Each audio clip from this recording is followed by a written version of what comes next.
With the Butt Kicker Gamer 2, what you see and what you hear is what you feel. Butt Kicker. The future is feeling.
RaceSpotTV welcomes you to the virtual Talladega Super Speedway in Talladega, Alabama. It's race number 5 on Season 2 of the Precision Racing Lead. It's their NASCAR Cup Series on this Sunday night. No better way to cap off Talladega week on the sim with our own 95-lap, heart-racing, thrilling shootout from the high banks at Talladega. Good evening, everybody, and thanks for joining us here on RaceSpotTV. I'm Jacob Pitts. Terry Radford was at the real racetrack today. He's on his way, and will join us a little later on. Hugo Lewis pressing the buttons for us behind the scenes tonight. There you see the PRL schedule for Season 2. This follows the A-Open schedule, if you will. So it started in Atlanta back in March. We're halfway home at the conclusion of this race tonight from Talladega. You see 95 laps on the docket.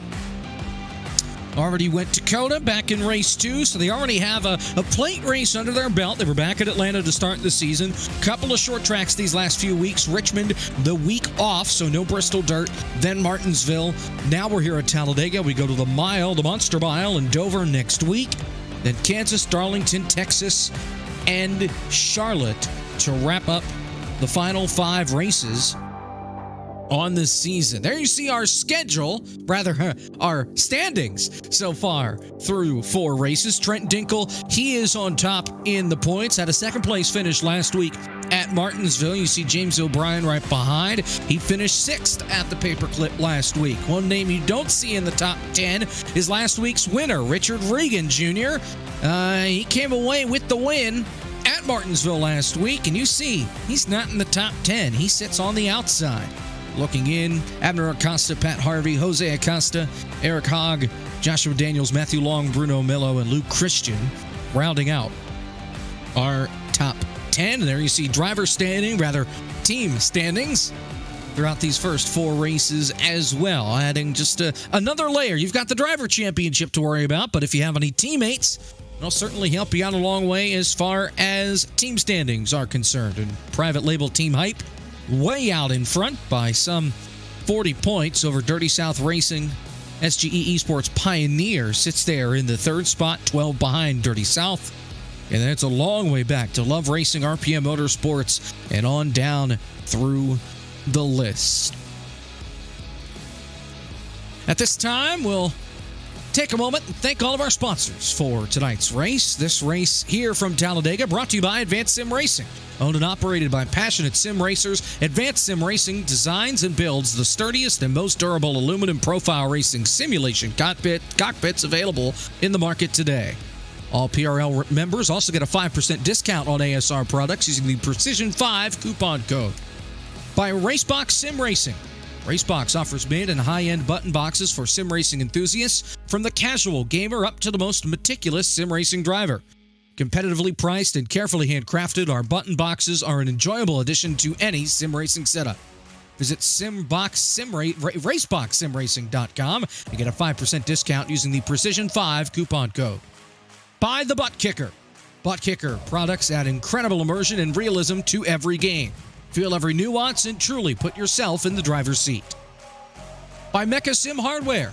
Mecha Sim Hardware is a small company from the Czech Republic, and their goal is to produce high-quality sim racing hardware. If you're looking for high-end pedal sets, handbrake, or sequential shifters, visit Mecha Sim Hardware's eShop right now to get you up to speed.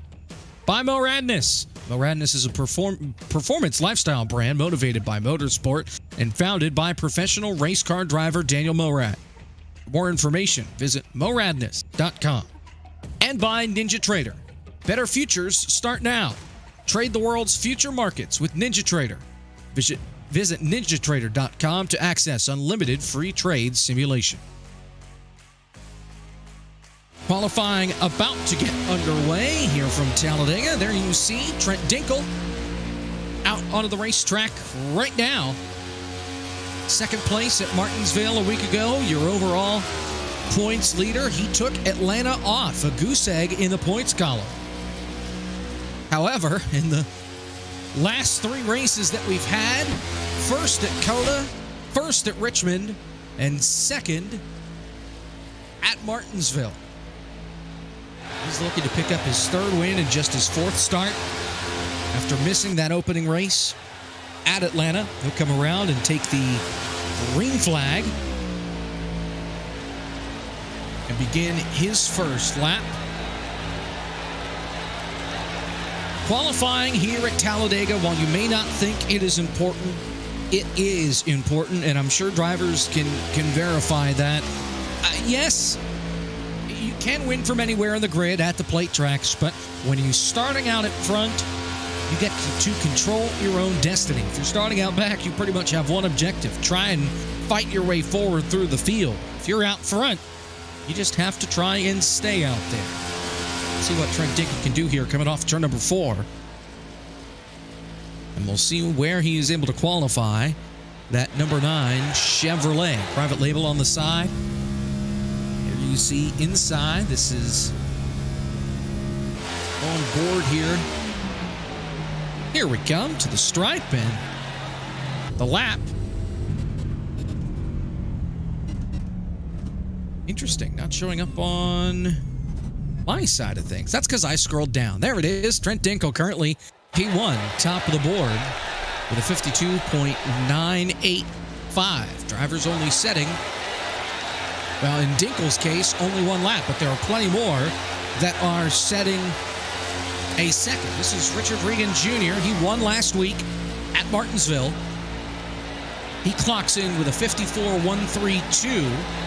Ran the outside on his first lap, and now he'll move to the inside line here for his second lap. The trick behind that, qualifying at the plate tracks, is you run up on the high side on your warm-up lap and on your first lap to try and get the car as wound up as much as you possibly can. Get as much speed and RPM out of it, so that way on the second lap you can drop to the bottom. You limit the amount of racetrack that you have to go around. The fastest way around is the shortest way around.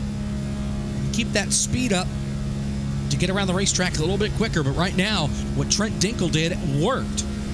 One and done for him. He sits atop the standings. We'll see what Regan does here. He cuts the tri-oval down on the apron. That is legal. And where will that put car 56? Second. Not good enough to get to Dinkel, but he is good enough to put himself right now on the outside of the front row. So a good qualifying effort from last week's winner. On Wednesday night, in the PRL Xfinity Series, the bottom line was the dominant line on that first lap, instead of jumping up to that outside and running the wall on the first lap. And, you know, we saw Dinkel only run one lap, and he was able to get a good amount of speed. Jeff Chandler also used one lap. Now a new fastest time up on the board. You see it on the ticker. Matthew Long jumps up to P1. This is Chandler here, coming around to finish his second lap. Again, he'll cut the tri-oval here below the double yellow line, and we'll see where he comes out. He was fourth. His second lap is not quicker. He will stay fourth. And this is Jose Medina.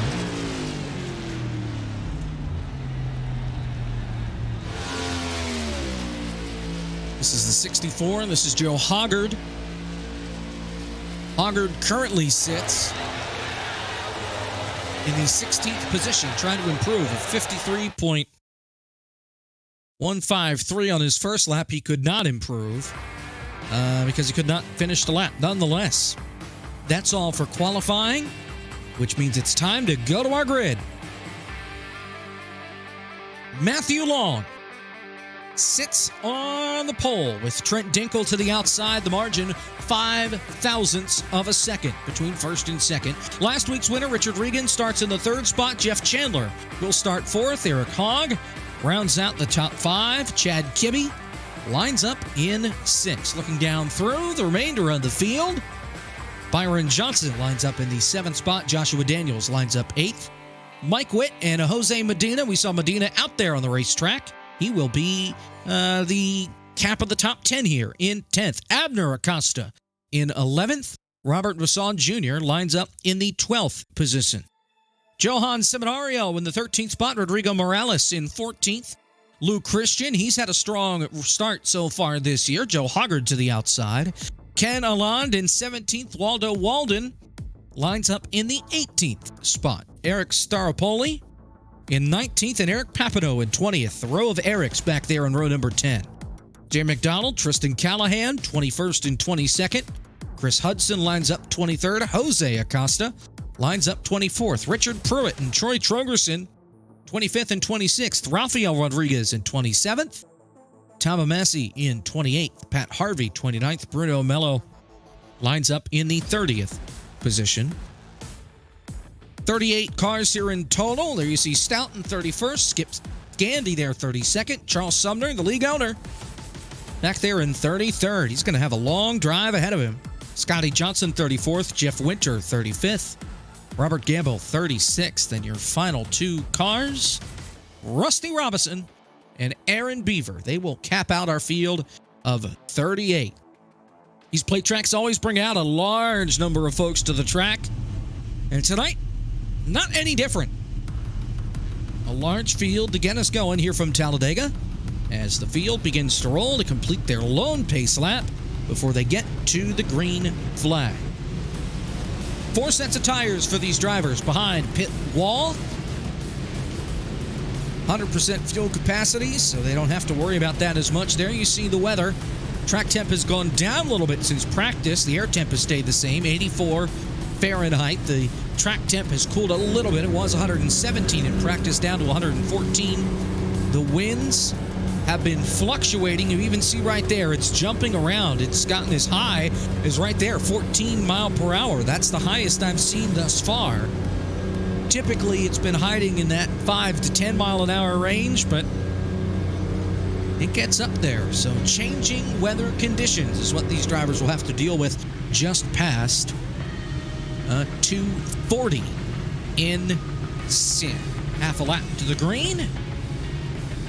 No fast repair for these drivers, so you wreck it, you're stuck with the damage the rest of the way. And at Talladega, with the changes that they have made to these next-gen cars in recent updates, it has made these cars less like tanks and more like race cars, where if you get damage, you're likely going to suffer the consequences. You ride on board with the 4th place driver, Jeff Chandler. You see exactly what he sees, a little gyro action here into turns 3 and 4.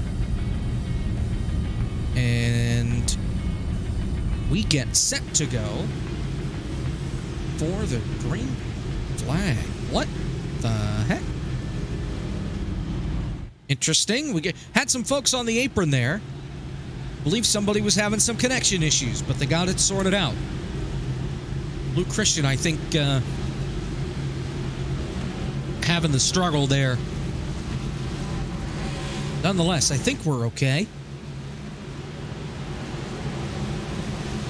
Pace car to pit road. And here we go. 95 laps from Talladega, Alabama. You get it live here on RaceSpotTV for the PRL Cup Series. Matthew Long and Trent Dinkle on the front row for high-speed action from Talladega. Glad you're watching. Green flags in the air. We're racing.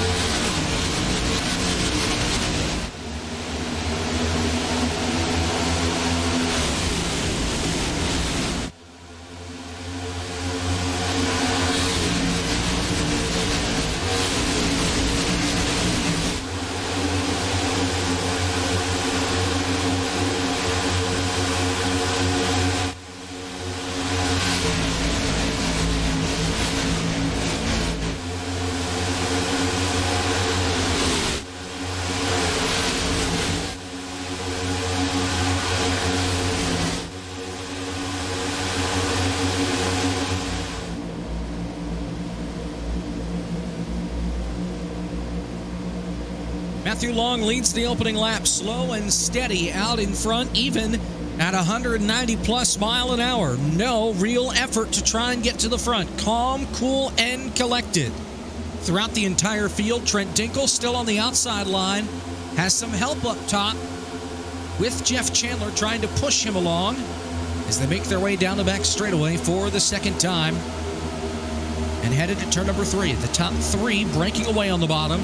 Long, Regan, and Hogg. Kibbe right now the first car side-by-side with Dinkle on the outside. You see that outside line, though, continues to recede, at least as far as the number of cars up there.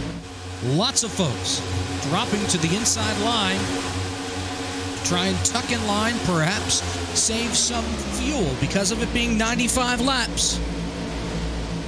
Fuel is always a consideration as far as how long we go green. No cautions really guaranteed. We'll see how far they go before the strategy starts to show its hand with the folks throughout this pack. Right now, 35 cars in this lead pack. 3 have already dropped off to the back. Gamble, Beaver, and Robison. The 3-car pack all by themselves, some 7 seconds behind the race leaders. But Matthew Long continues to lead us around. Regan in second, Hogg third, Kibbe fourth. Byron Johnson now side by side with the 9 of Trent Dinkle as they look 3 wide a little further back. It's Eric Papanow in the 37 that goes up to the outside wall and slides out of harm's way. I think he's just letting some folks get on by. He wants to drop to the back. There you see him.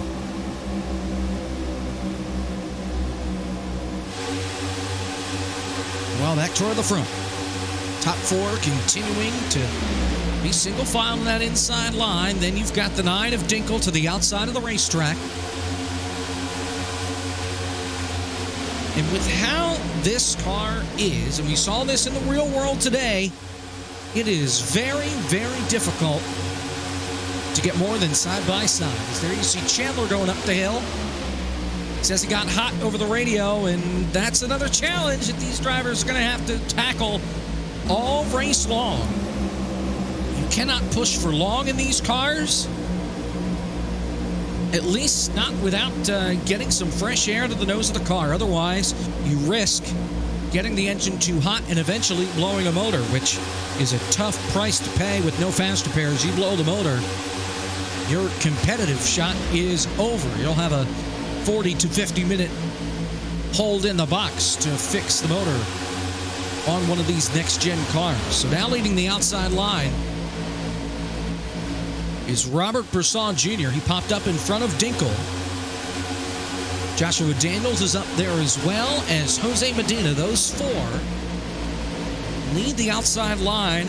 They now have some help from behind as the outside starts to reestablish itself. You see a gap to the inside there, down in front of Abner Acosta. He'll fill that gap. Here you you see on the right-hand side of your screen, one car dropped to the apron. That's Rodrigo Morales, who's pulling out of line, and he will drop further toward the back of the field.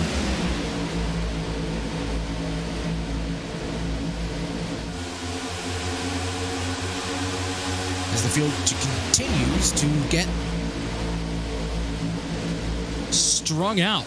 Just half a dozen cars or so up in that outside line. For the most part, everybody else dropping single file, and they're treating this like this is an A-open race. At the back of the field, Jeff Winter and Rodrigo Morales, they're both at risk of losing the draft. In fact, they have, at this point, some 4 seconds back.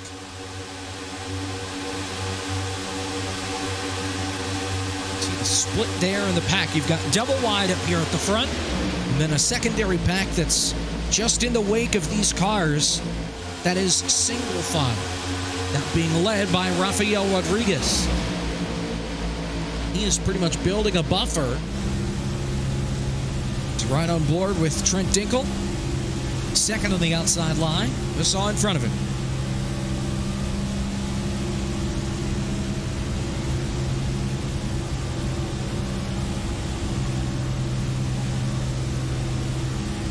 Seven laps complete. Matthew Long has some company. Vassal Jr. to the outside for the lead. And with the help from Dinkel, he is going to get there, but he's just not clear for the top spot. It's fitting to see a 3-car out in front of Talladega. Former driver of the 3 in the Cup Series, Dale Earnhardt, won 10 times here at Talladega. His son winning 6 more. The 3 has plenty of experience going to Victory Lane here at Talladega.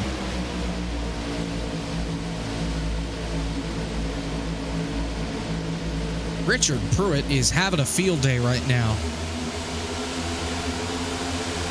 And it's not good. It's connection that's giving him some issues, and I'm not sure, based off of where he's at the tail end of the bottom side. I almost wonder if maybe it is less of an internet issue and more of a computer issue, with how many cars are in one spot and how powerful these cars are on the sim. You can start to run into some CPU and RAM issues. And once the CPU gets overworked, as we run on board with Luke Christian, once the CPU gets overworked, cars will start to blink on your end. It's not your internet, it's the fact that the computer can't handle that many cars at once on the sim. So that could be the issue there with the 924. And you may see that if we have a big crash, that some drivers may disappear and then come back as a result. Robert Vassal Jr. out in front. Right on board with Luke Christian right now, who's in the 18th position. Mid-pack, he's got Joe Hoggard right in front of him. See, the top 3 now have scooted away. Vassal, Long, and Reagan. Hogg is in 4th. Kibble and Dinkel side by side for 5th. Dinkel still trying to lead that outside line. But it is just not going anywhere up top as we have completed 10 of our 95 laps here from Talladega.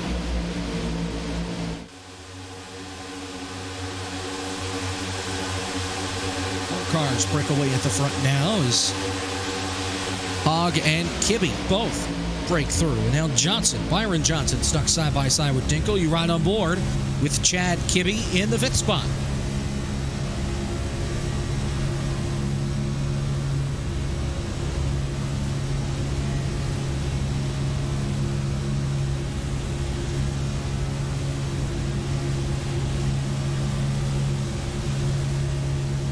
Got pressure up there now. Dinkel in front of him.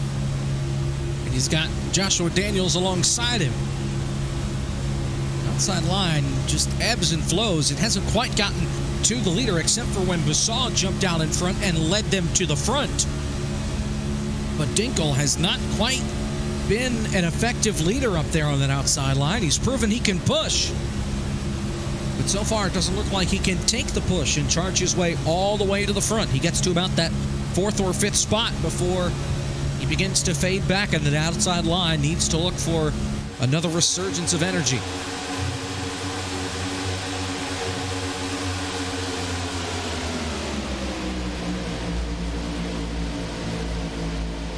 Now, I talked about fuel a little earlier on at the start of the race, and something to keep in mind is blow. That inside line really checked up. Basaw got way out of shape. And folks are scattering on the inside line. New leader, it's Dinkel. He is clear. Daniels is clear. Medina is clear. Here comes Waldo Warren to the bottom. He'll lead the inside line.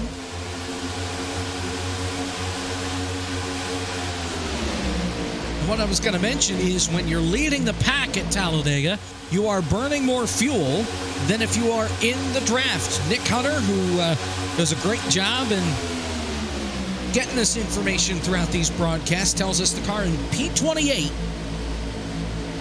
who was 28, that's Charles Sumner, says he's got 29 to go on his tank. I'm not great at math, but that's going to get you past lap 40 and close to halfway. And the trick is being off the throttle and letting the draft do its work. Waldo Warren taking that work and heading toward the front of the field. He wants to lead here at Talladega. But you really do not get any fuel mileage benefits from leading. In fact, it comes to your detriment in a fuel strategy race at the plate tracks. You do not want to be the first car in line or even the second car in line. You'd much rather be further on in the pack so you can use more draft, spend less time on the throttle, and you'll get more mileage out of your fuel that way. Once again, the inside line checks up behind Basal. Matthew Long, Regan, and others having to lift there in turn number 1. 14 clean green flag laps here at Talladega to get us rolling. Still a long way to go. Dinkel and Walden side by side. This is the tightest of a battle we have had for the lead for numerous laps. We saw Basal get to the front. It didn't take him long at all. Dinkel is having a much harder time. Now he is well clear out in front. Perhaps he wants to bring Daniels with him in the 77. And those two are clear to the bottom. Medina's not clear, though. They'll stay on the outside. We'll see what kind of a run Waldo Walden gets in that 84 on the bottom of the racetrack.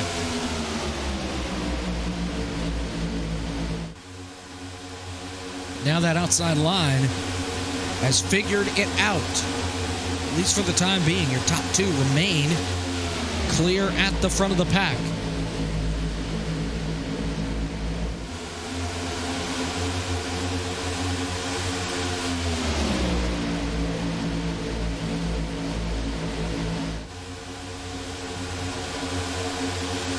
Three cars now clear. The 42 right behind, that's Jose Acosta. He's trying to get himself clear. And he is. Will they move to the bottom? No, they'll continue to ride the top, which in this case really isn't the top, it's the middle line. Usually when we see them get single file toward the outside of the racetrack, they're all the way by the outside wall. Instead, they are leaving a good car length between themselves and the outside wall, even on the straightaways. Here comes Troy Tordes into the bottom of the racetrack.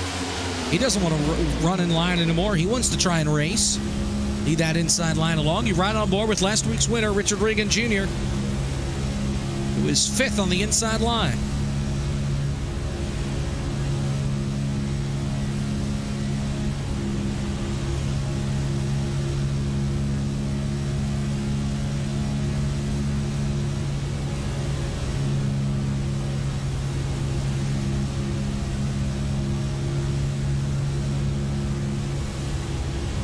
Mike Witt dropped to the bottom of the racetrack, and you saw the checkup from Regan's perspective. Another one drops to the bottom. That's Tristan Callahan.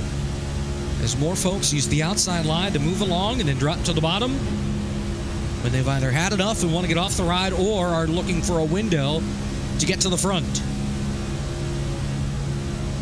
4 cars clear on the outside of the racetrack. Dinkle, Daniels, Medina, Acosta.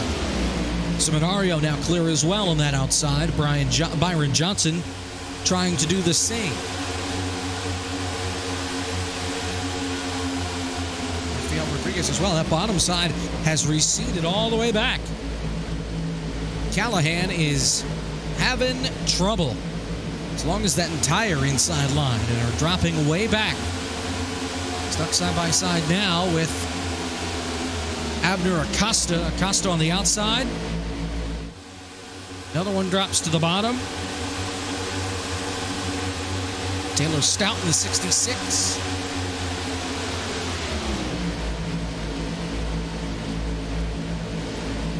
They about crashed at the back of the field. Skip Gandy had cars check up in front of him. About clobbered Staropoli. Sumner had to take evasive action as well. They keep it going, but Gandy lost a lot of time and lost the draft, having to get out of the throttle so much. He got it down to the apron, but kept it pointed in the right direction. He has fallen back to the 30th place. An update, by the way, on the man that started 4th, Jeff Chandler. He has dropped all the way back to 31st and is in his second pack with Tom Amacy and Eric Papineau. They have all left the draft, and it's just that 3-car pack right about now. You see that back half of the field where we saw the checkup come from.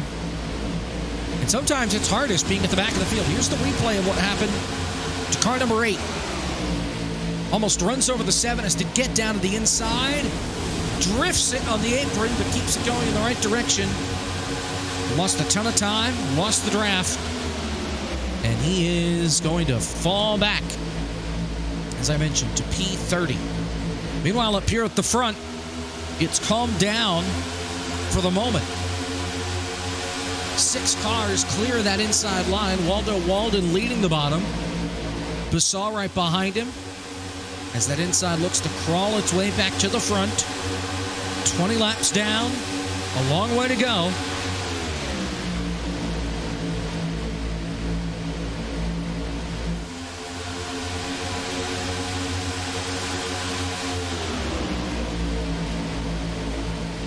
Is Dinkle out in front still? Man, he was struggling on that outside line in the first 5 laps, but since then, they've got it figured out, work their way back to the front.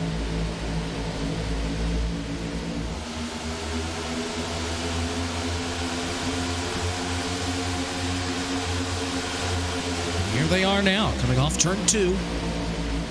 Look at Walden in that inside line. The resurgence that they've had over the last several laps. Tristan Callahan led that line and about brought it to its knees, but here they come. Storming back on the inside, all the way up to 3rd. Soon looking for 2nd here on Joshua Daniels.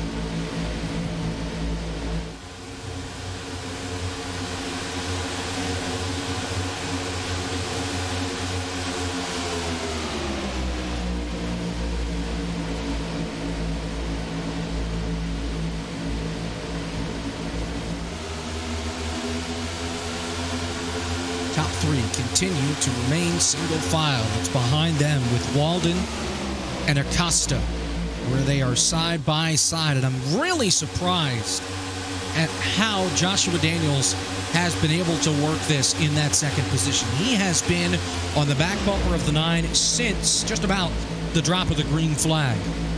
He has not had to freak out once about overheating the engine too much, getting the water temps too high.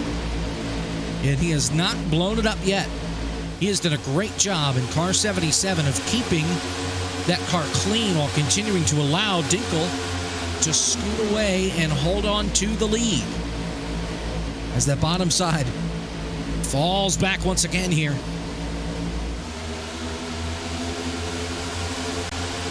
Walden on the inside line. Basaw trying to lead him around the outside.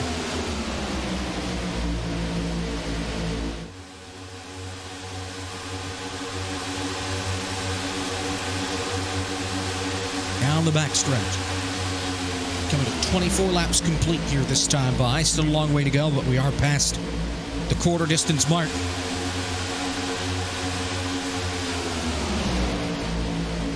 Make their way down the front straightaway. Dinkel continues to lead the charge. Daniel second. Medina third. Acosta fourth. Johan Seminario currently sits in the fifth spot. All five on the outside line as they make their way back to turn one.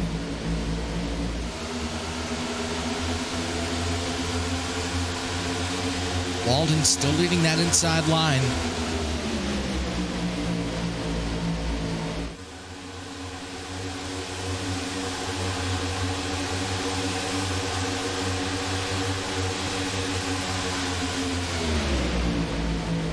As they make their way through 3 and 4, coming to 25 laps complete. So by now, we're already past halfway as far as the fuel run is concerned. And here come a couple to the apron, to pit road. Taylor Stout, Matthew Long, and Robert Regan Jr. all drop to the pit lane for fuel. None of them speed, and they crash. Matthew Long spins. Contact on pit road between Long and Stout. Stout realized where his box was, had to turn very hard to the left, and he hooks the pole sitter, Matthew Long. And those two take each other out. Those three are teammates. And it's friendly fire on the pit lane at lap 25. Stout is going to lose any help that he had. Actually, now Regan has slowed down at the exit of pit road, waiting for his teammates, so that way they can all draft off of each other. Smart thinking from the teammates, but they're going to lose a lap. As here comes the field down the front straightaway, past the start-finish line, and they will fly by those cars here in not much time. Dirty South Racing having some issues, as there they go. And now Regan is actually pulled away a little bit. He's got 3 seconds over Stout. So they still didn't get it to work. He waited on him, and they still couldn't get a clean exit off the pit lane after the entry was outright disaster. And there you see Regan. He's going to get swallowed up by the pack. Leaning on that yellow line, the double yellow line at the bottom of the racetrack. And there he goes. He'll go down the lap. Trouble for last week's winner.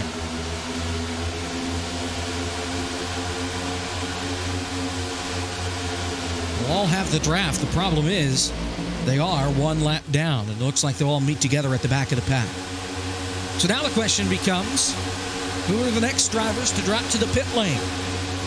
We had one driver say that they've got about 10 or 12 laps before they need to pit, or at least 10 or 12 laps left of fuel, which would get them to around lap 40. But nobody pulling out of line here. They make their way down the front straightaway. 28 laps complete, as it is all now this top side line. Waldo Walden had to fall back after he swallowed up with those, oh man, look out, blinker outside line. That is Byron Johnson, and he is having himself a moment up there with the connection slowed way down, gets out of the way, and thankfully no accident. As here's the replay with what happened on pit road, the lack of communication. Stout realizes, oh, there's my box. Wham, into the side of Matthew Long, your pole sitter. They get it back rolling. They are one lap down, and look at them in the middle there, 3 wide, trying to charge their way back to the front of the pack. So lap 30 is where we stand right now, 29 laps complete. And we welcome to the broadcast booth Nolan Rempel, who will help carry us the rest of the way. And Nolan, it's been an interesting 30 laps so far, clean on the racetrack, but pit road has had the most chaos so far. So I've seen as I came in right as the tail end of that pit road incident went down, and you mentioned correctly, friendly fire. It always makes it a bit more awkward than the team channels when you have incidents like that, but hopefully they'll be able to restack, and maybe if they get a lucky caution here, they'll be able to get themselves sorted for the rest of the race as we got another batch hitting pit road off of 4. Waldo Walden is in. Mike Witt, Chris Hudson, Chad Kibbe, Robert Boussault, Richard Pruitt, Troy Torgerson, all to the pit lane here.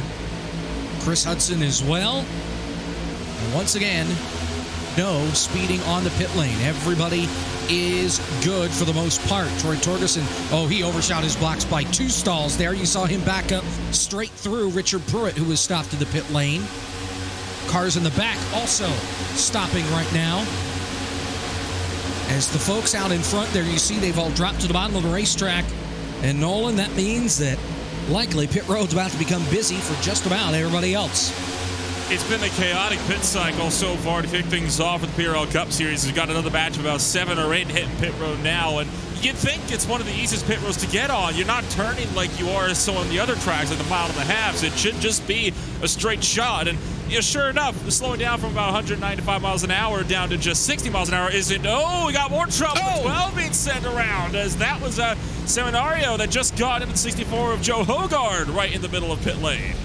Teammates again. Are you kidding me? I have never seen something like this where 2 different sets of teammates crash on pit road. The difference this time, it was initiated with contact from Jose Acosta, who missed his box and turned dead left into the 12 of Seminario and sent him back into his teammate. The final car to pit, Rafael Rodriguez. He makes the call now. A couple of others that really lost the draft have yet to pit as well. Jeff Chandler among them. And right now there you see it's Waldo Warren, who is right now trying to find him on the leaderboard. Walden is 17th, trying to pick up some spots here. As of now, Trey Dinkle has worked himself out to be the leader. First to see Walden being pushed by Robert Boussault Jr. as well, and his number 3 Ford Mustang as well, really giving a huge head of steam to Walden's 84 as they'll be pushing the SGE Esports machine over to the front of the train. They're starting to close up to Bruno Mello, Joshua Daniels, and Trent Dinkle, running currently 8th, 9th, and 10th just ahead of the road. That's now moved up from 17th for Walden up to now 11th with that big push out of pit road, and they're about to swallow up this 3-car train right in front of them. Here they come. Lot of cars in this pack trying to scoot their way toward the trio here of Mello, Daniels, and Dinkle. They've caught them. Let's see if they can pass them or if they just want to ride in line for now. As we're still looking at one more pit stop to get to the end. As far as fuel, they basically cut the first half of this race, I guess, if you will, in half. Getting around lap 30, then they'll pit around lap 60, and they'll be good to go to the end as long as we don't face any overtime. But Nolan, I think we know pretty well when it comes to the plate tracks, it always gets busy at the end of these races, and you never know for sure if we're going to make it all the way to the end without seeing that caution flag come out. And it's usually going to come in a place where we're least expected, right? It's never in these long, snaking trains that we see right now as you ride on board with Bruno Mello as they rocket down to turns 3 and 4.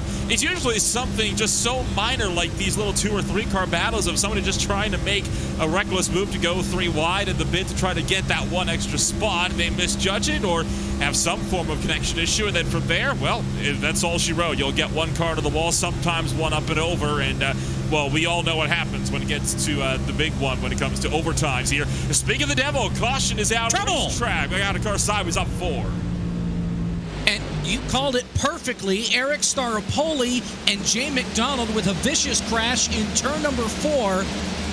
And you're exactly correct about a smaller pack bringing out the caution. Couldn't have drawn it up any better.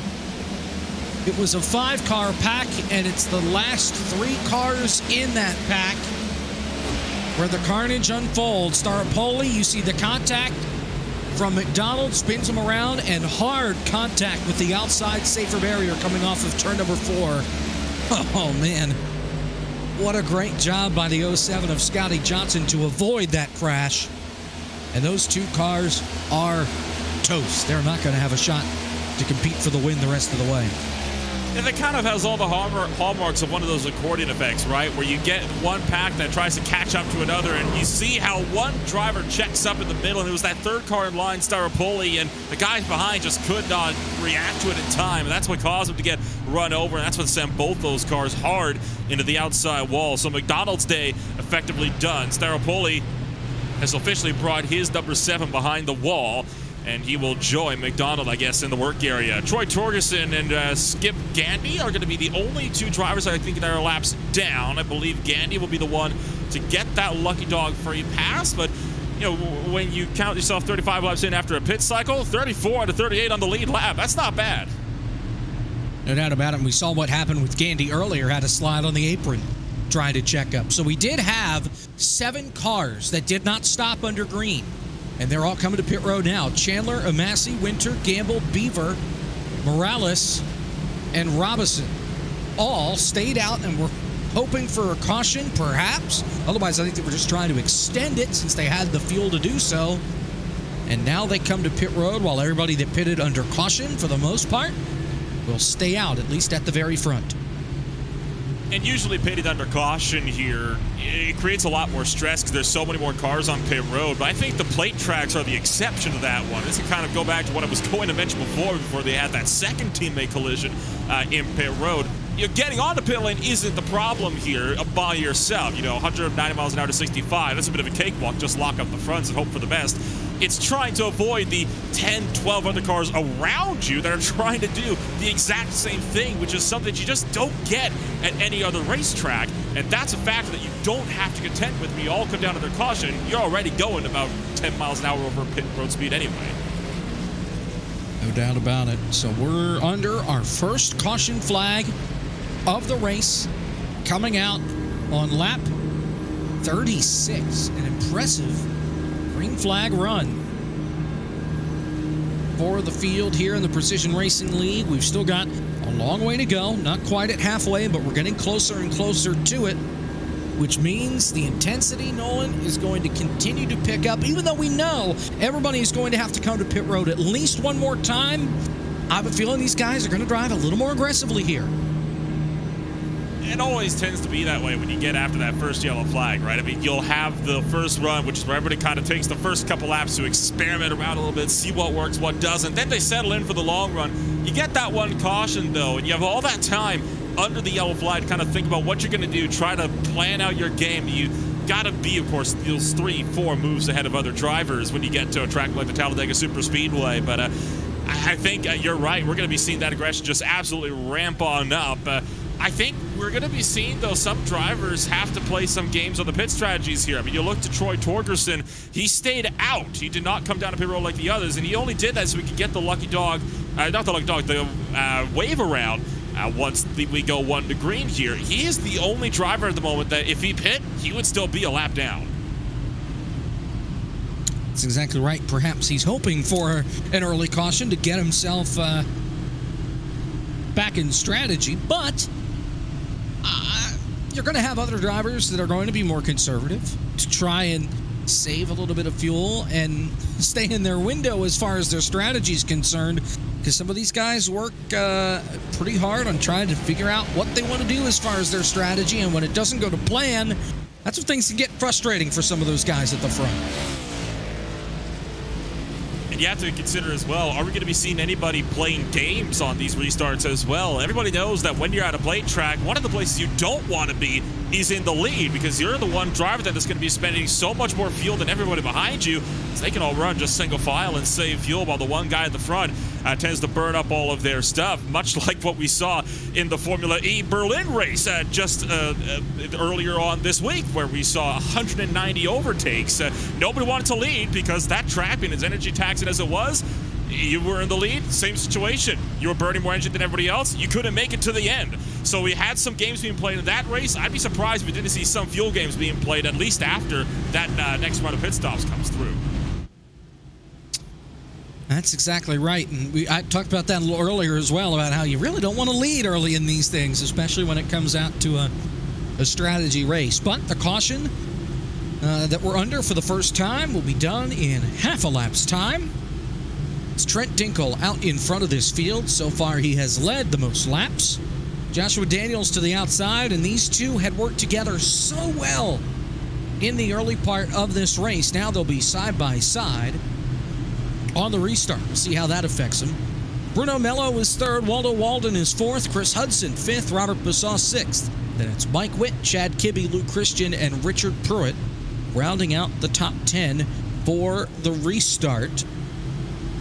Everybody is on the lead lap. We did have roughly half the field come on to pit road. Actually, a little more than half the field come on to pit road under that caution flag. And 3 of them came back down to top off on fuel before we get the green flag. So Dinkle and Daniels have a long way to lead us around.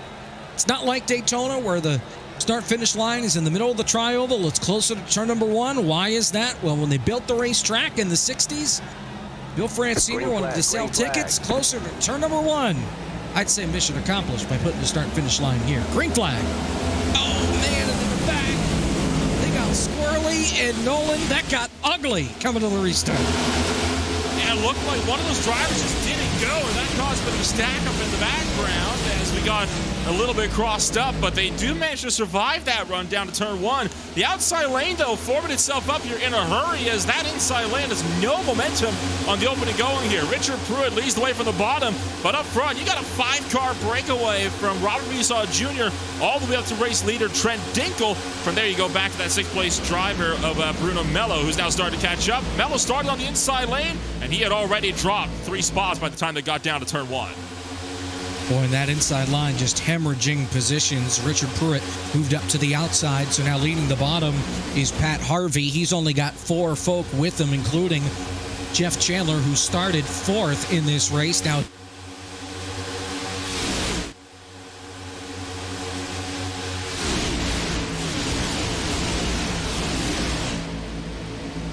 as Dinkle continues to work his way up in front, Joshua Daniels picking up that 2nd position. Walden hanging back in 3rd. Still got the outside train all on the move. They're going to get a bit squirrely, though, as Mike Witt, Chad Kim, and Bruno Mello all have to fishtail him down the back straightaway. That inside lane, though, still hemorrhaging spots. Outside is where you want to go if you want to make up time.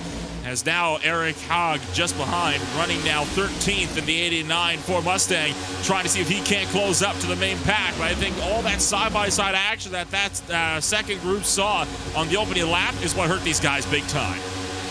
it is chaos in the back of the pack. Rafael Rodriguez is stuck in the middle 3 wide and the back of the field and is just trying to get out of the way. Unfortunately, he still can't do so, but it has caused now a huge split. There you see more of the chaos back there trying to settle it out, as you've now got 2 packs. You've got the pack out in front, led by Dinkle, and then 12th on back, Eric Haag leading the show. They're all single file, couple of side-by-side cars in the back. Otherwise, nose to tail, conga line style the whole way up front. Everybody running that outside lane because you can carry a bit more momentum off of corner exit, which gives you that better drive down the front straightaway. And that's something that a lot of these drivers are very, very conscious of. It's something that the Gen 6 cars really brought into full force towards the end of their lifespan. And, of course, into these new Gen 7 cars, it used to be the bottom lane was the way to go. And even in the Coca-Cola iRacing series, you would see everybody always running that bottom line. Not anymore. If you go single file, it's usually going to be around the top. And that makes it so if anybody tries to establish a run from the bottom, they're not going to be able to get anywhere unless they have a whole lot of drivers that go down to help them. Teamwork is always the name of the game, and right now, that second pack working together, they've caught the leading group. And that's really what we've seen so far throughout this entire race, is that if you don't have an army of folks down on the bottom of the racetrack, that bottom side is not going to work. On the flip side, we also saw that with folks on the outside of the racetrack early on, where if you didn't have a lot of folks up on top, you weren't necessarily going to get the draft. Now, at this point, everybody glued to the outside line. A couple of teammates, though, trying the bottom side. It's the folks that crashed on pit road. Taylor Stout, Richard Regan down to the bottom, trying to charge their way toward the front and regroup. Big stack effect on the outside is going to help their case big time as they're able to push all the way up to get alongside with the 14th place driver of Scotty Johnson, Taylor Stout, and Richard Regan Jr. working together, the 56 and the 66. Going to power through into turn number 3. That inside lane's got traction, and it is making more and more ground. The back end of that train has just cleared the tail end of the outside line. So the inside lane has gotten itself formed up, and it is Taylor Stout to lead the charge from the inside line. And I think more drivers start to realize here, Nolan, that, hey, the bottom side's rolling. Don't mind if I do. I'll drop to the bottom, pull out of line, and see what happens. Right now, they have stalled out right around the 11th position. And you see the top side start to inch their way further down the racetrack. They move to the middle line, perhaps in a way to try and side draft that bottom side and prevent them from getting toward the front. But right now, the momentum continues to grow for Stout and company on the bottom side. More and more drivers from the outside lane are ditching the top to go down to the bottom whenever there's a hole. And one of those drivers is going to be Robert Beasaw Jr. He stacks up the inside lane along with Chris Hudson and Walden just in front. That's going to check the inside lane, and that's going to kill their momentum that they had going for the bottom as everybody had to jump on the binders or they would have run over the 3. That was a decisive move there that Beasaw, Hudson, and Walden all made, and that might be a move that gets Walden the race lead as he goes side by side with Trent Dinkel. Used that inside line to his advantage under that first green flag run before the pit stops, and here he is now, wheel to wheel once again for the lead. Dinkel on the outside, Walden on the inside, pushing like crazy down the back straightaway. That 77 of Joshua Daniels has been so good on the back bumper of the 9 all race long, and he pushes that 9 back out in front. He's clear, but Dinkel smart enough to know that I shouldn't leave this 77 behind. He stays up top. Walden has a run off the corner, but so far, car number 9 continues to show the way. We are past halfway. Past halfway, lap 46 of 95. Trent Dinkel still leads at the stripe, but only by 17 thousandths of a second. It is Josh Daniels to help him out, while Chris Hudson continues to push Walden down from the bottom. On board with Chris Hudson as he tries to get in line with that SGE Esports number 84 Ford Mustang down the back straightaway, but so far Hudson has had to put the work in, and it might pay off as Walden able to go through to the lead when Trent Dinkel got just a touch out of line and stacked the outside. Didn't mean to lead you astray, by the way, there, Nolan. We are absolutely not halfway. I just looked up, saw 45, and thought, yeah, it's a 90-lap race. It's 95. So we'll be halfway in 2 more laps as they come around to complete lap 46. Walden and your top 3 have broken away on the bottom. Dinkel starting to fall back in the inside line. Back to the glory days. The top 3, almost 4, clear on the inside line.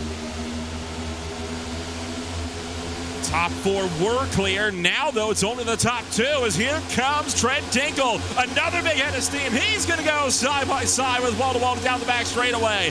Joshua Daniels gives the bump. They're using that air bubble from the outside wall to try to get some extra momentum going, and it is paying off. The outside lane about dead even right now with that inside line. It's outside down the straights, inside in the corners, and right now I still think that outside lane is where it's at. Trent Dinkel was 5th at the start of the lap. He's going to be up to 1st once again. He'll be leading lap number 47 as he'll pull clear from that 84 of Walden. And Walden going to be dropping back now to 3rd.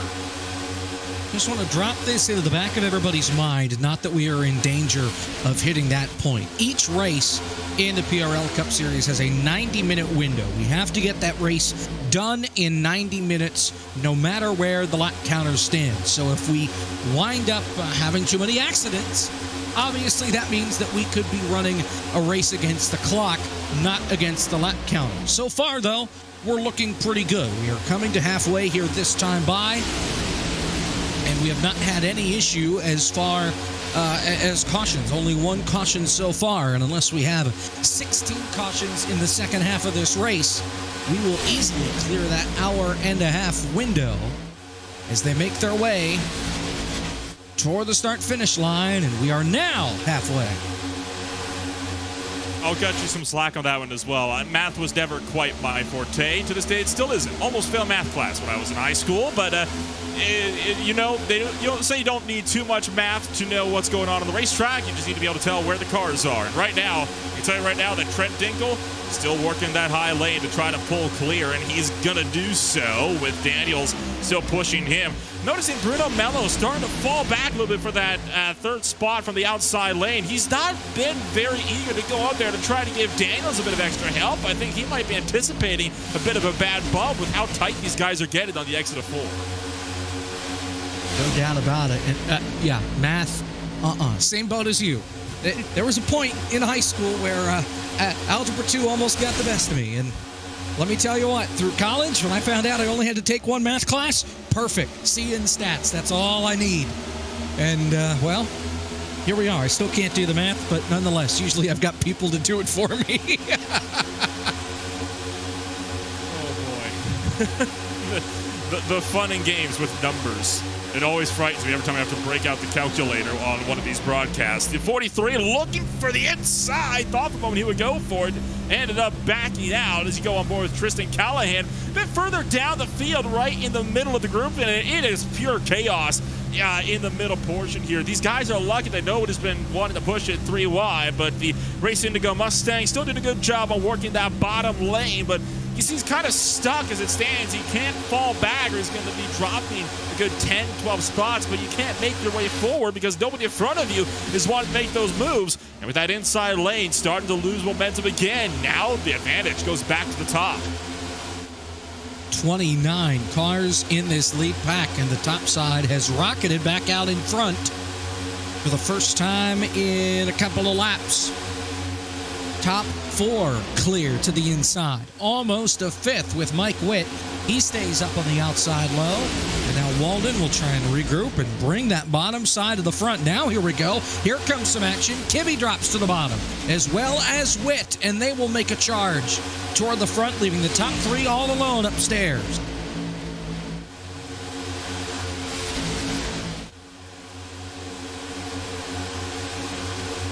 Top 3 started to pull even further clear as Chad Kibb now leads way for the inside lane. That's going to change as Richard Pruitt jumps from top to bottom. Pruitt had a run in the 924, decided he wasn't content to just sit around on the outside lane. Made a gamble to jump down to 3rd, but I don't think that's paid off from it at all, as now that hole has been filled and it hasn't given the inside lane a whole lot more momentum. You see Lou Christian jumping down to the bottom. Now he's going to try to do the same, but again, there's just the inside lane's not far enough up for these boosts to be able to do anything. At the end of the day, I think it's caused them to actually lose more time, because every time one of those guys jumps down from that far up, that inside lane stacks up a whole lot more, and it's slowing down the entire pack.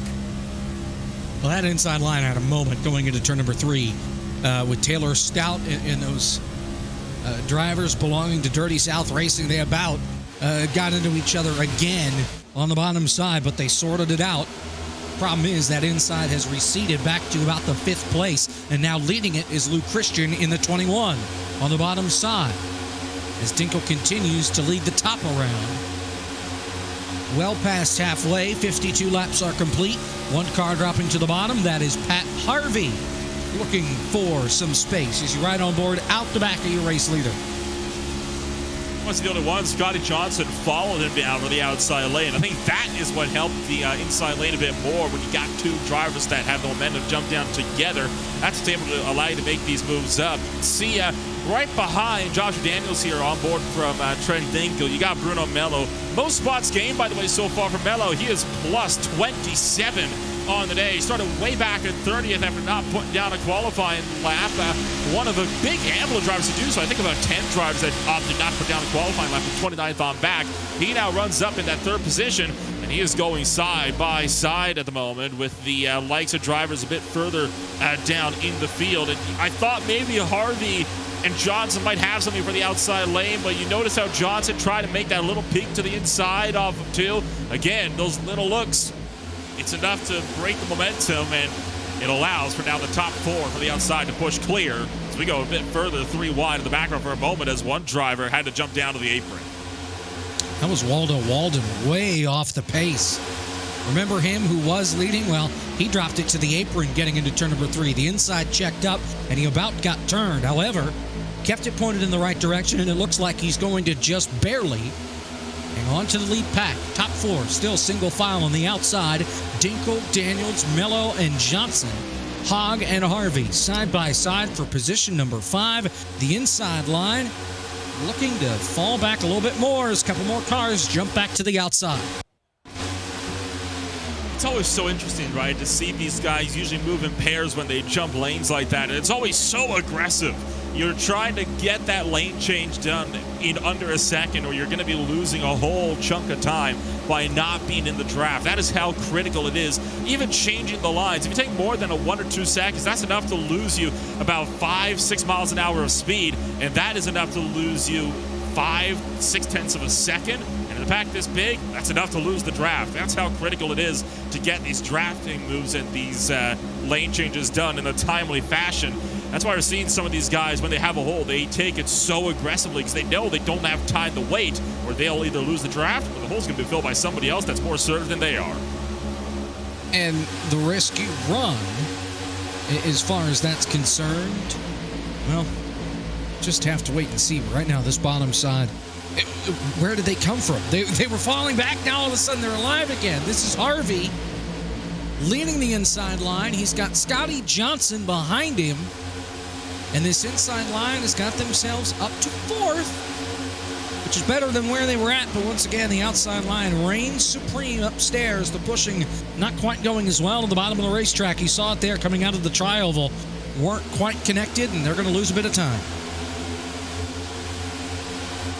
And losing a big chunk of time now off of turn number 2 is again the inside, just according up, and now dipping 2 wheels below that yellow line. Got to be cautious with that. Scotty Johnson, Luke Christian, both jumping down under the line for a brief moment, but come back up. And I think it's a problem of just getting loose off of turn 2. That's again, an advantage of the outside line. You can kind of hang the throttle a lot more wide open. It's a much more gentle transition onto the back straightaway compared to the bottom. You have to straighten the car up a lot more aggressively. And again, it's those little moves, the twitches of the wheel that slow these cars down, that are cording up the inside lane. And it's not something we're seeing from the top. They're able to just run it out of turns 2 and 4 like there's nothing to it. It's the bottom that continues to struggle every time, consistently, particularly off of turn 2 on corner exit. We'll see here if it'll happen again. And I think for a brief moment it did, as Johnson had to look to the middle this time. And that, again, it's enough to lose them about a car length to the guys up on the top. They come down the back straightaway. One thing that pops into my mind here is fuel strategy. And when will we see folks come onto pit road? It's been roughly 28 laps since we saw the leaders come onto pit road. Granted, there were caution laps in there, but for the most part, they only shot for about 30 laps before they decided to make the call to come onto pit road. We are about in that window where you pit here, Nolan, you can make it to the end on fuel.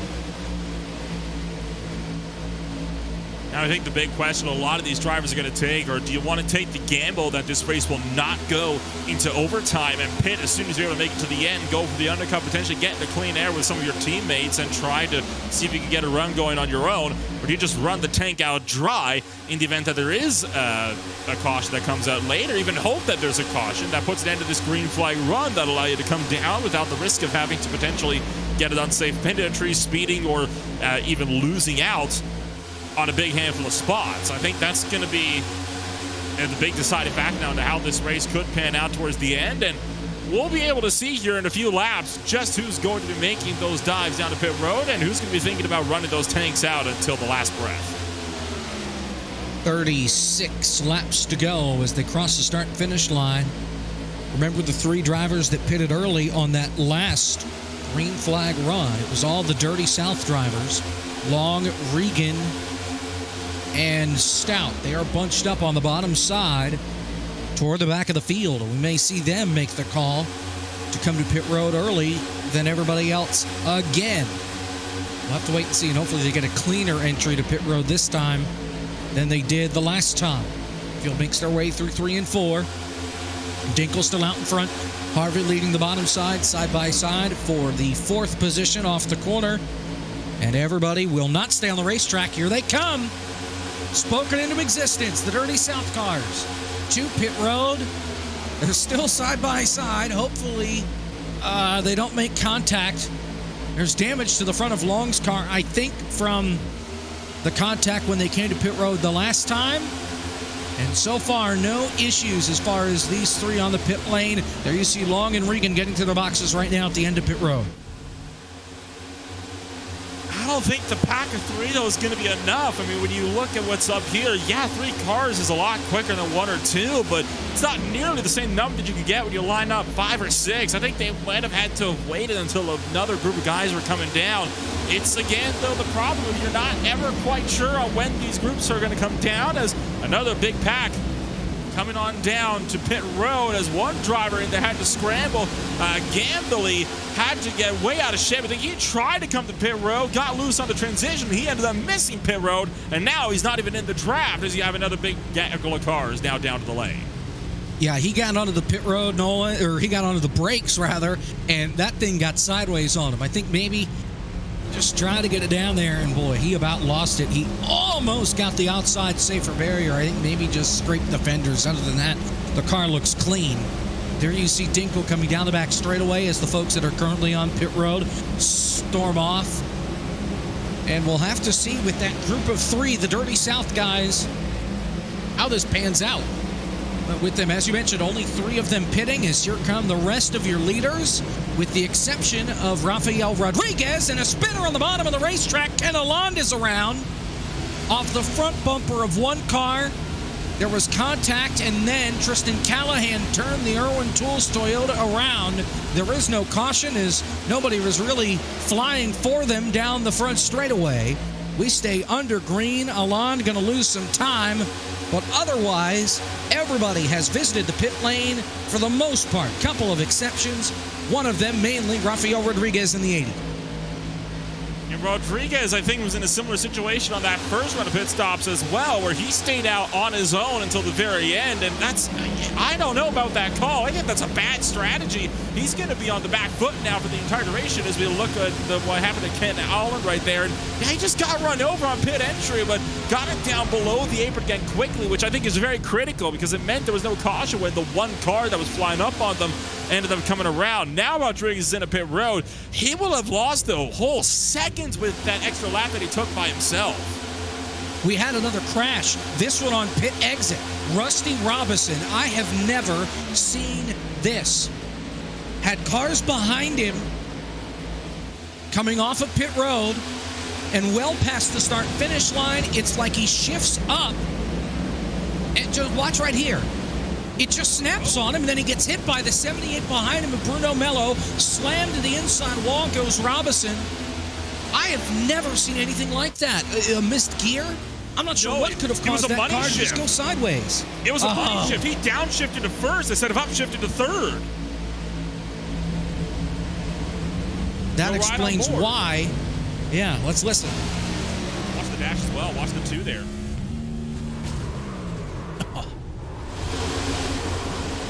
And he towed it to the pit lane. That is tough. I mean, it's an easy mistake to make. These cars now have sequential gearboxes, remember? We got another crash and now a caution. Now off of entering turn number 3. And all of a sudden, once again, everything gets tossed up right after a big run of pit stops. And that's going to bring the whole field together. At this point, strategy's out the window. Byron Johnson involved in this, as well as Richard Pruitt and Chris Hudson. Mike Witt also had to take some evasive action. It's a stack up on the outside line. Watch Johnson here in the 18, and that red car in front of him is Witt in the 26. They stack up, bam, bam, Pruitt into the back of Johnson and around to the outside wall. Johnson then spins it down to the inside grass in turn number 3, and the second caution flag of the day has come up on lap 64. They had a couple cars right behind that were coming up with a big head of steam, only about half a second back. That could easily have been a lot worse than it was, so we kind of lucked out on that deal. But that goes back to, again, what I was mentioning after the first round of pit stops. You get everybody trying to condense themselves and trying to get formed up in these packs. You know, one guy that's going to slow instead of going for the move when you're flying up on a train, and nobody behind is going to notice until they're already face first into the back bumper. And That's what we get these kinds of accordion effects. It almost makes that kind of leaving pit road almost more dangerous than entering. Right. So 2 cars did not pit, and they are your top 2. Rodrigo Morales and Aaron Beaver did not stop. Jose Acosta and Tom Macy also did not stop. They are mid-pack. There is also a black flag for Rafael Rodriguez. Not entirely sure why he got a black flag, but we'll look into it. In the meantime, folks make their way to pit road. And from here, should be able to make it to the end. Shouldn't have to worry about any sort of running out of fuel. I think even if we go to overtime just because of caution laps here, I think they'd be okay. I think you're right. We'll be okay on caution laps. And you mentioned Rodriguez's black flag. I believe possibly an unsafe pit exit. I think that car drifted up just a small touch when he was coming back onto the racetrack over in turn number 2. It was only for a moment, but of course it only takes a moment for iRacing to call you out on it, and so that is exactly why it gave it to him. So it'll be, I believe that's why the black flag was. I didn't see him speeding on pit row, and I went down and checked again. So that's the only thing I think that it could be called on. We'll see if obviously that changes at all. While we're under, of course, that the next caution, the second caution of the day. I find it interesting then that it's been a bit of a pattern, right? Very clean start to this race, something of a chaotic pit entry, and then we get the caution right after the pit cycle's done. Now, we're not going to have any more scheduled pit stops for the rest of this race, we believe. Does that mean we go green to the end, theoretically? We're at Talladega. No way. I do not see us going green to all the way to the end. You know, with the way these cars are, the blocks that drivers try, we saw it in the Cup race earlier today. I just don't think it's possible for us to go all the way to the end without seeing another caution, but I could be wrong. I've been wrong before, believe it or not. I think I've been wrong with that too, and I've had a bit of a bad commentator's curse streak as of late when it comes to saying, oh, we should be going fine, or I think this guy might win the race. So maybe I should just not talk at this point until the end of the race, because it's been my luck. I even cursed the race at my local track this weekend. I was going to be there this weekend, as a matter of fact, and I was mentioning the forecast looks good. I wake up the next morning, 80% chance of rain for the entire weekend, and sure enough, that came to pass. Trouble. Oh, no. Man, yeah. Yeah, well, Mother Nature caused me to miss a broadcast yesterday, so... Oh, well, there you go. Yeah, an iRacing one. That was not a fun experience. I was out working a track and field event, and unfortunately, lightning bit us not once but twice. So we still got out at a relatively decent time, but I was exhausted and had already pretty much told our producer for that, yeah, I doubt that I'll be able to make it home on time, so just have my replacement in, and I will see you next week. Usually when you hear people saying, oh, weather caused me to miss an online broadcast, you think, oh, it knocked the power out. Not a delayed an actual real-life event that snowballed into missing an online event, but it is possible. I've missed one or two because of traffic before elsewhere as well, just getting home in rush hour traffic on the freeway. The joys of NASCAR and e-broadcasts. Just so many stories, I'm sure, and I'm sure there are a lot more than just us, especially on a much larger scale with a lot more people involved. Oh man, it gives me a headache just thinking about some of the hoops that some broadcasters have had to jump through already. Really, since this has exploded over the last couple of years. So we're less than half a lap away from getting back to the green flag. Eric Hogg is your leader. Charles Sumner is second.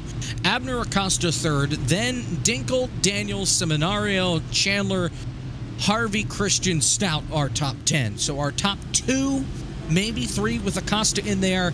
Drivers that we necessarily haven't heard from today. Fourth on back, though, they're the contenders. They've been out front almost the entire way.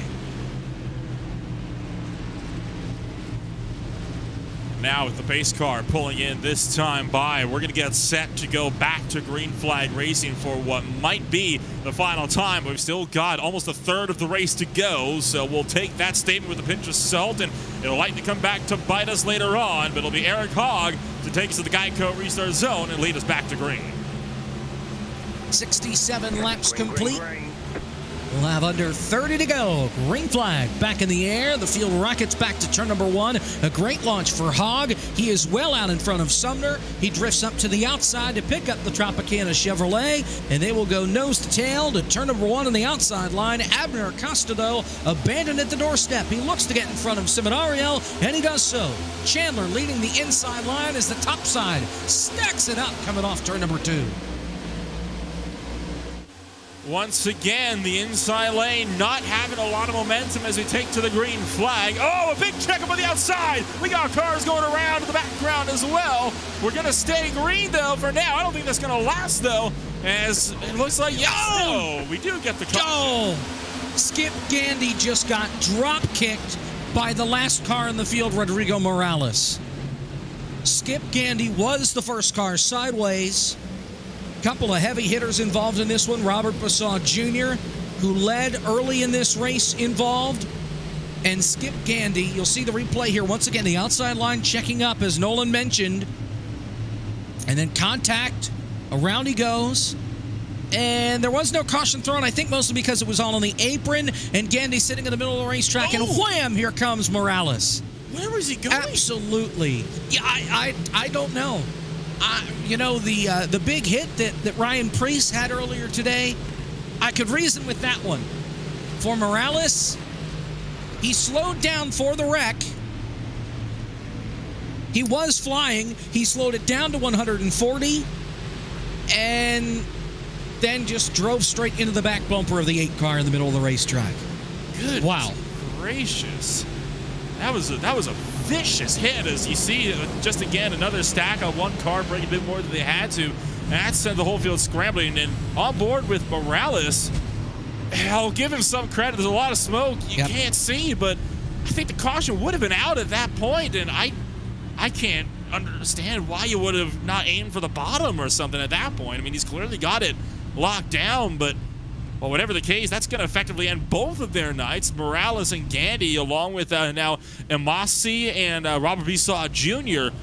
Down into pit roads. There were a few drivers that got some pretty hefty licks, and Robert Basaw Jr. in particular, he actually wrecked off the inside wall. That's what saw him out of contention, and he bounced back up into Amasi a bit further up from the Gandy and Morales wrecks. That's why both of those cars are down a pit road with heavy damage. Well, and Basaw as well got a piece of Gandy. That's what sent him down to that inside wall to come back into Amasi. And for Morales, being on board there, I understand. He just picked the wrong line trying to read where Gandy's car was going, because it left the racetrack but then stopped. If he had picked the high side there, he would have been okay, but I think he thought that maybe he would have kept sliding to the outside wall.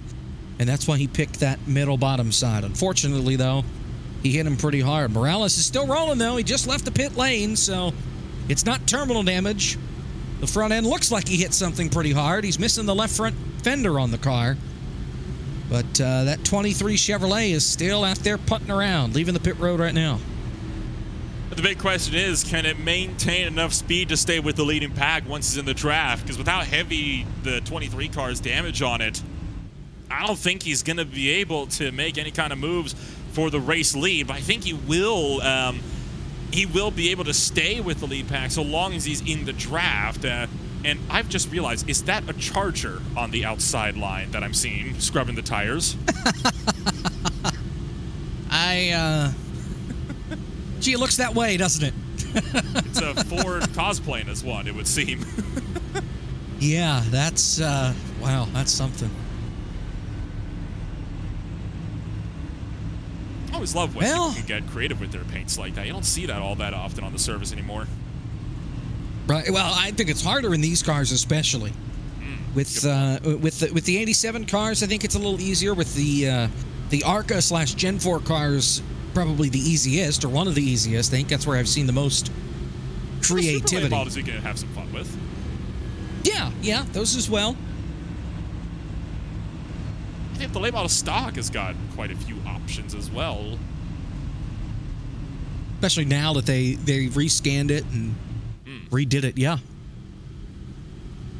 Well, I mean, it used to just be a Chevrolet Monte Carlo SS. The late model stock, it's a completely different car that's just replaced it. And now that one sort of has a Chevrolet as a base template, but you can still kind of take that template off and put your own on, which is, I think that's a really cool idea, because obviously a lot of late model stocks, the general shape of the body looks the same. It's usually just the nose and that's slightly different, but you slap any kind of badge on there and you can go put a Nissan on there for all I care, but you can make it work. Of course, I question why you'd want to put a Nissan on a late model stock, but obviously it's an option. Right. I have seen Kias on the ARCA car before. I've seen that. Let's see. I've seen a couple of Dodge. Yeah. Well. Seen the obvious ones: Chevy, Ford, Dodge, Pontiac as well. I think I have seen a. Have I seen a Nissan? Now that I think about this, have you really? I'm genuinely not sure. I would need to go back and look and like dig through broadcasts. It would have been in that same league that I called that had the Kias on the racetrack. You notice the lap counter has just switched over to time. I think that's an indicator we're not going to be able to get these last 25 laps in under a 19-minute time limit. It's going to be very close, at least. We would need to go green to the end. Right now, projected for me as far as how long it would take to get us to complete the rest of the laps, I'm getting 21 minutes, and now it just shifted to the clock that you just saw on your screen, and now it's back to 21 minutes. So we would need to pick up the pace. Otherwise, you're right. We are racing the clock the rest of the way. We've got 18 and a half minutes. That would not quite get us to the scheduled distance, which means overtime would not be a thing. That means you just got to race till the checkered flag comes out. That's going to be helpful to the drivers that pitted early under that latest run of stops. Then they don't have to worry about running out of fuel in an overtime attempt then. We'll have to see. Still a long way to go, but yeah, right now the way it looks, we are in trouble as far as the clock is concerned. Some 18 minutes left in the session. We have, this time by, 24 laps to go.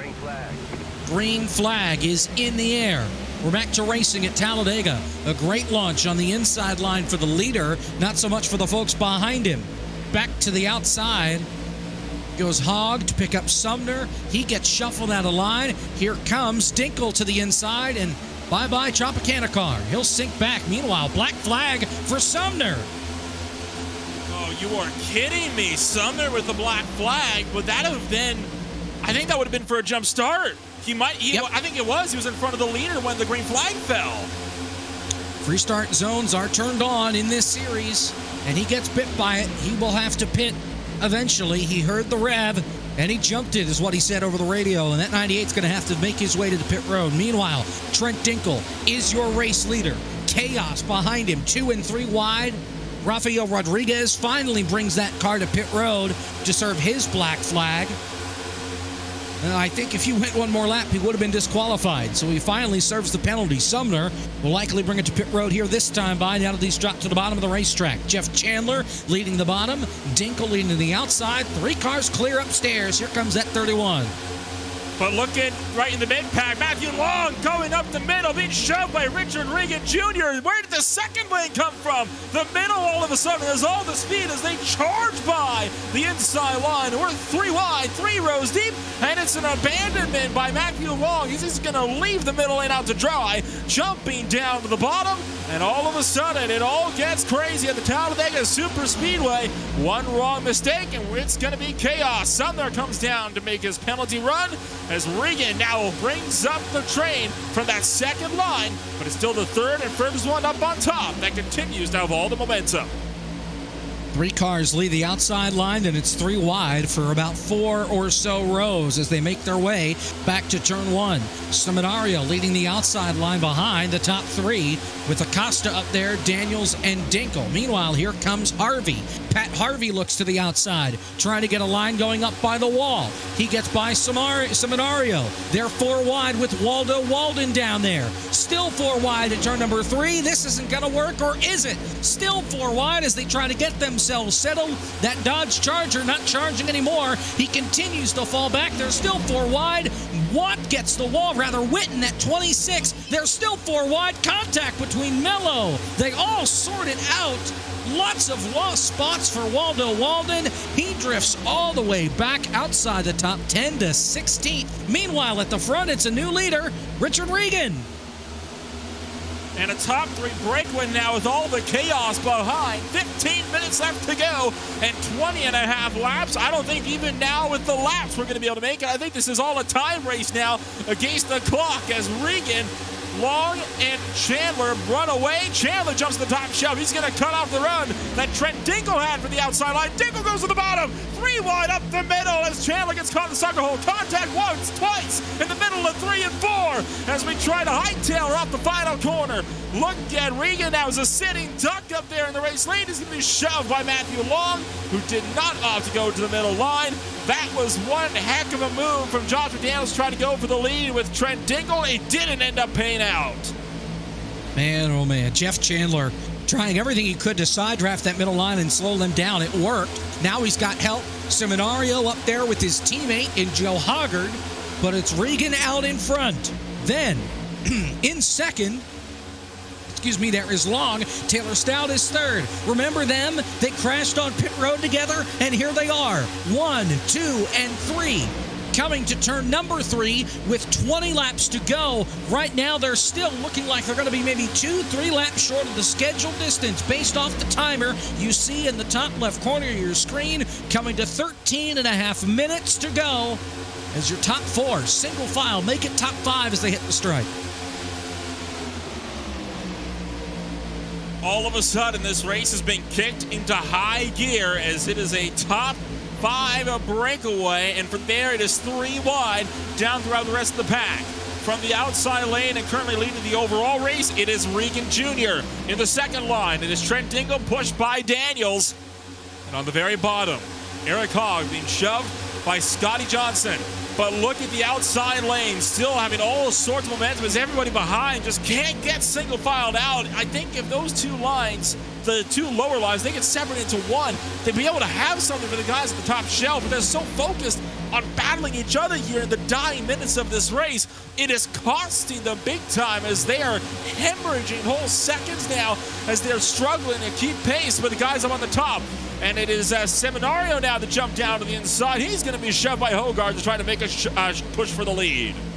He snuck it down there with Hoggard, and here they come to the front, side by side for second, side by side for the lead. The bottom side is now one giant line, and here they come. No match for the 5 cars upstairs, but are they? Here comes Regan. He's still out in front by a nose by a car length. He does not drop to the bottom. Seminario with a big old push down to the bottom of the racetrack.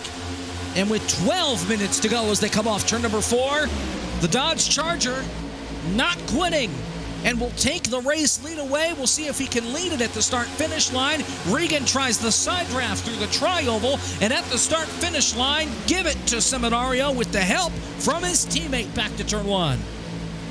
12 minutes left on the clock. We think they might be 2 or 3 laps short based on the times. If this goes green, I think we'll still be hitting about lap 90 before the end of this race. Hogarth up to the top. Here comes Regan. All 4 cars are up into the outside wall. They're still scraping along the outside wall down the back straightaway. Somehow they don't lose all sorts of time. Seminario jumps down to the bottom. What a block, though. Up to Regan as Richard Regan Jr. now goes to the outside. Shoved by Matthew Long. And somehow 4 cars slamming into the outside wall and scraping it halfway down the back straightaway doesn't result in a big wreck.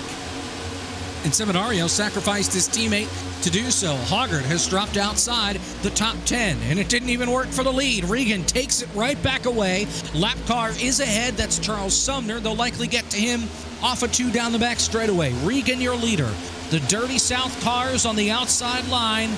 The lap car will stay against the outside wall, he says over the radio. They're going to use the draft off of him to try and pull away and then scoop to the inside and get by, but not everybody up top is going to be clear of the folks downstairs. There they go to the middle line. Bye-bye, Sumner. And coming to 15 laps to go, but more importantly, coming to 10 minutes to go. Regan and the Dirty South cars, top 3 on the outside. The top 3 trying to pull clear. Chandler, meanwhile, running in that 4th spot. He's just gotten clear. Does he opt to go to the bottom and potentially help out Seminario?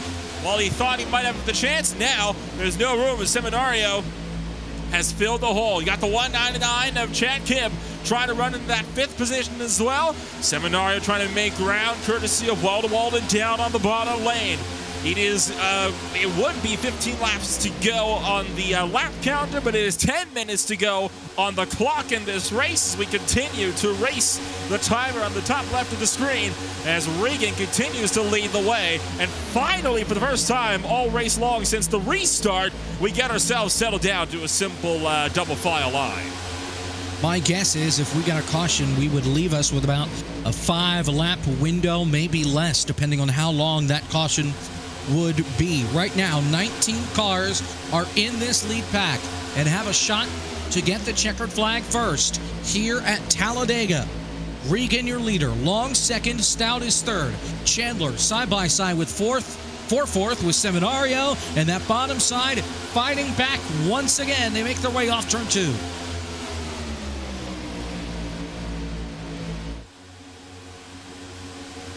Top 3 continuing to try to stay just up in front, but that inside lane started to get some momentum as Seminario and Walden lock bumpers down the back straightaway, and that's going to push Seminario all the way out to be side by side with the 28 of Matthew Long. And off of turn number 4, he's going to get side by side with Richard Regan Jr. The fight is back on for the race lead.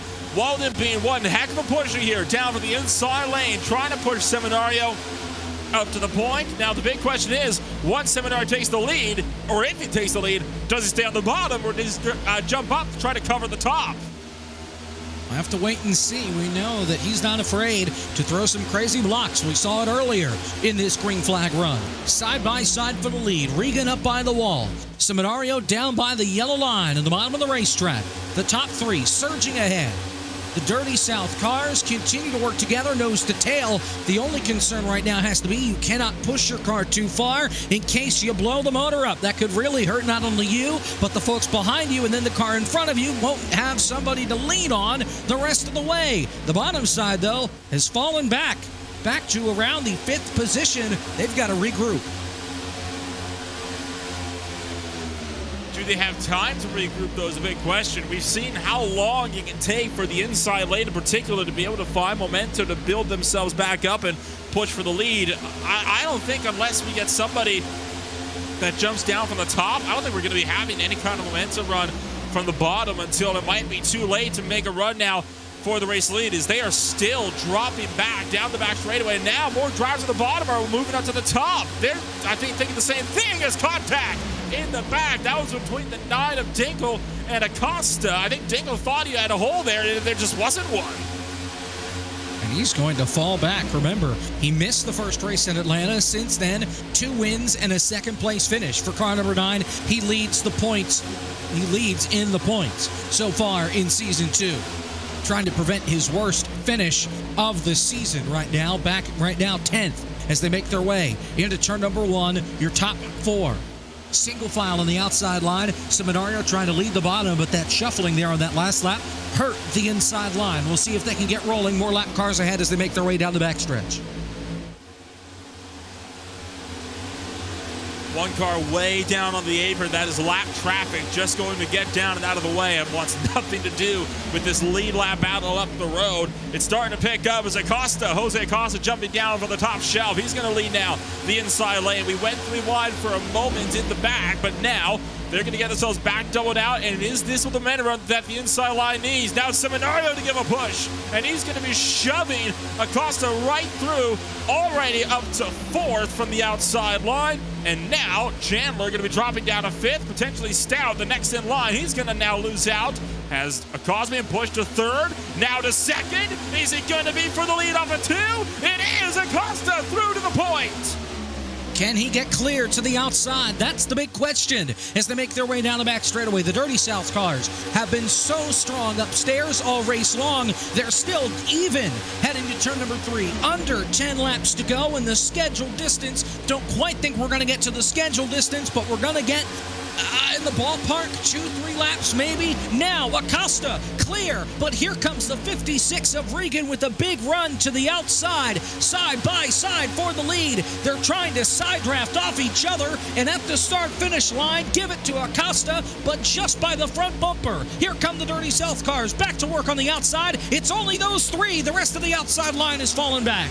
5 minutes left to go. Richard Regan Jr. running the top. Acosta down on the bottom. Seminario long push to the both of them. The Dirty South Racing Machines still working in perfect tandem on the outside line. One car jumping to the middle. It is after Acosta trying to open up a 3rd lane, but nobody goes with him, and that might cause Acosta getting caught in the sucker hole. He'll be helped out by Joshua Daniels, and now it is a 3-lane race as Kibb and I believe that would be Chandler both getting hung out to dry on the outside line. Acosta still trying to force his way up the middle, trying to break up the Dirty South trio, and it might work. You saw the 20 long try to come down to cover. It didn't work. Acosta now through, and it's going to be 3 wide for the race lead in turn 1, number 1. 4.5 minutes to go. One car up to the outside wall. That is Hoggard. He keeps it going. Somehow, some way, he did hit that outside wall. Here comes Acosta. He leads. 3 wide for 2nd. Acosta in the middle. Regan and Long on either side as they make their way, and look out, here they come. Regan gone, Long gone, Stout gone. Acosta getting eaten alive by the field. He goes from first to 6th. In turn number 3, they are 4 wide behind, trying to sort it out. Bruno Mello, Jeff Chandler, Seminario, Walden, they are still 3 and 4 wide. They sorted out off turn 4. We'll have 3 minutes and 30 seconds to go. The top 10, single file. And with how little time we have on the clock, a caution now would end the race under the yellow flag. So at this point, it is next flag ends it here for the Talladega Super Speedway as Acosta jumps back down to the bottom. At there, Acosta, Joshua Daniels trying to make a move. The 3 wide was working until they got up a turn 2 last time through. Then the middle lane checked up, and that caused complete mayhem in the background. And now we can see a bit of a 11-car breakaway, up at the front of the field. You've got 12th, 13th, which is, of course, Seminario and Walden trying to close the gap. I don't think they're going to be able to get there, though. This is an 11-horse race now for the win. Here we go. About 2:45 to go when they cross the start-finish line. That means roughly 3 laps. They're going to be too short. Regan leads them at the line.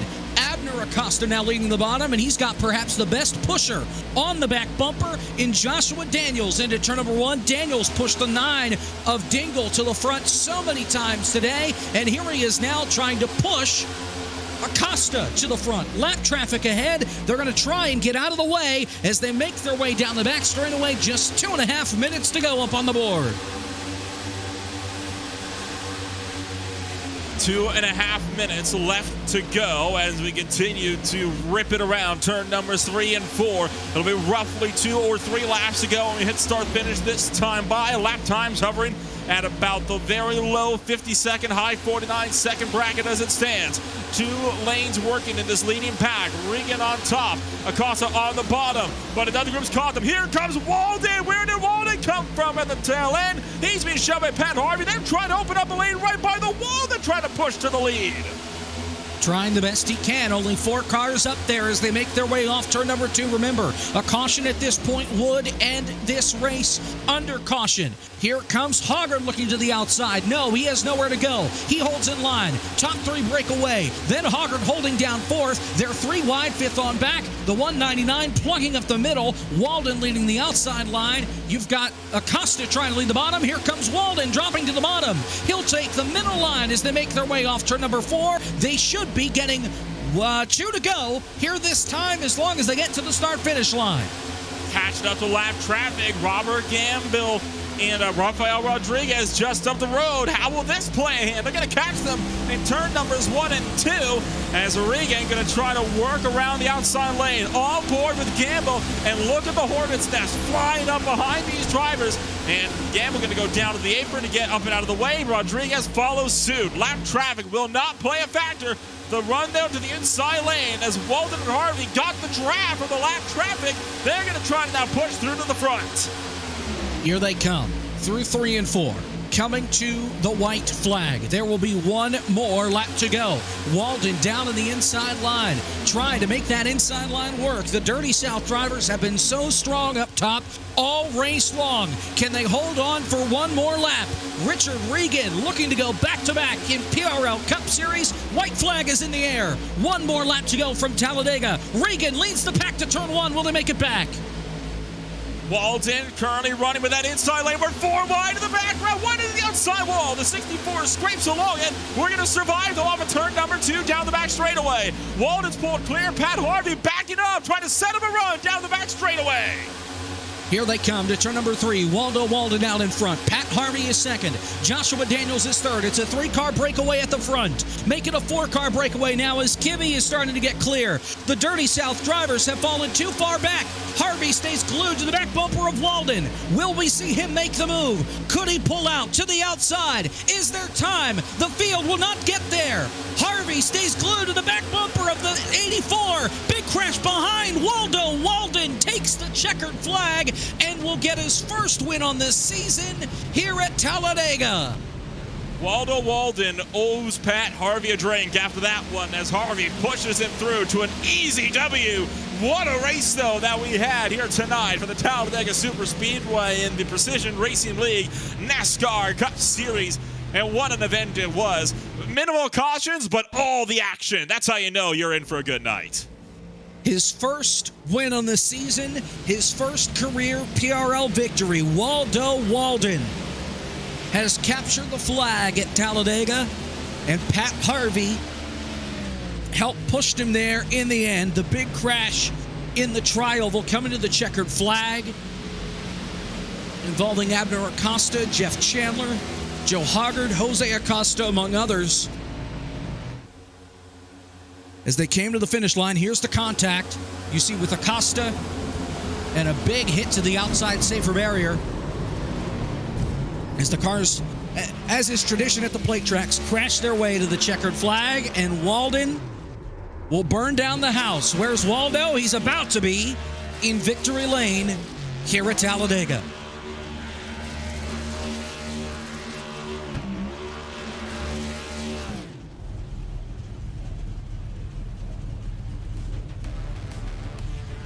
What a night. What a finish. Yeah, I know. What a night for Waldo Walden. I think this one is very well deserved, right? I mean, he had to fight for every single lap to make that happen, and going from 18th to 1st, not an easy feat of the Talladega Super Speedway. For Pat Harvey as well, 29th to 2nd. Those are definitely 2 names that I am very eager to be able to get the chance to talk to them both tonight as we get set to wrap out the broadcast today.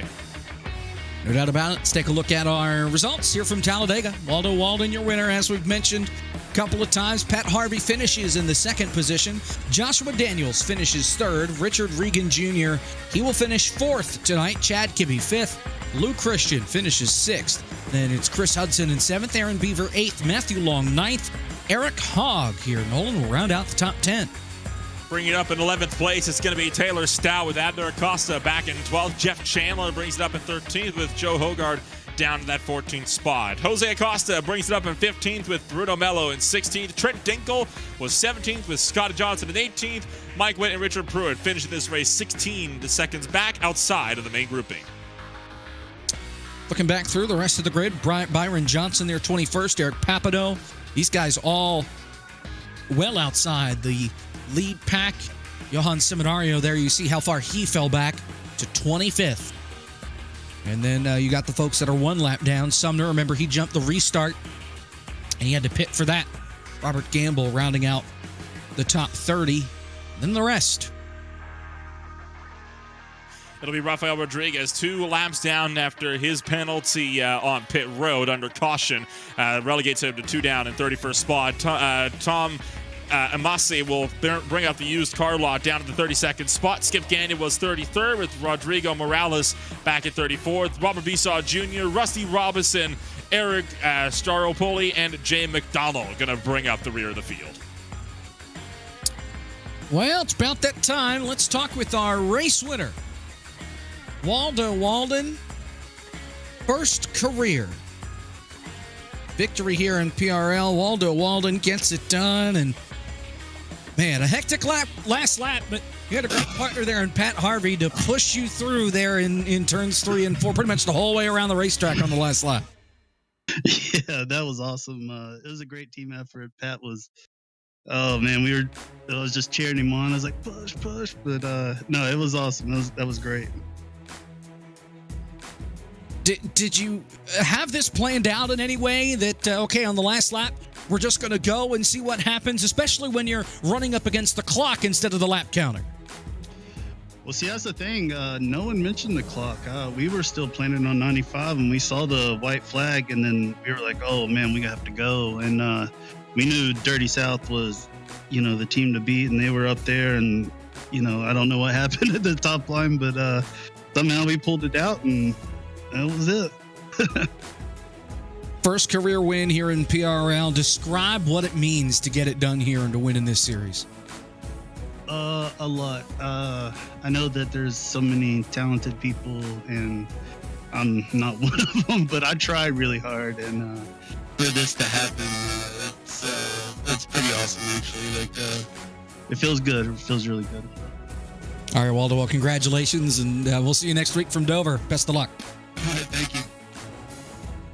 That's Waldo Walden coming home in position number 1 here from Talladega. Nolan, you've got second place. Pat Harvey, oh, well, he's not here. How about we go with third place, Josh Daniels, in the meantime? I think I can handle the third place finisher, Joshua Daniels, as, Josh had come home third spot, and you were backing up there as you exited turn number 4. Were you going to see if you can maybe set up a run down that front straightaway, trying to make that last-minute dash for the win? Yeah, it crossed my mind, but those guys were too fast. I just nothing I could do about that. I didn't have no help from behind either. I was just hoping that the group on the high side didn't catch us, but they got all scattered, so they didn't ever make it. It's fun. Just kind of walk us through that one, as you were all over the place trying to push yourself to the front. You were on the bottom lane, the high lane, even in the middle at some points, and you ended up being the pusher for a lot of the times. And what was it like having to kind of be the one to see which line might get themselves the run, as you often found yourself second in the line of a train?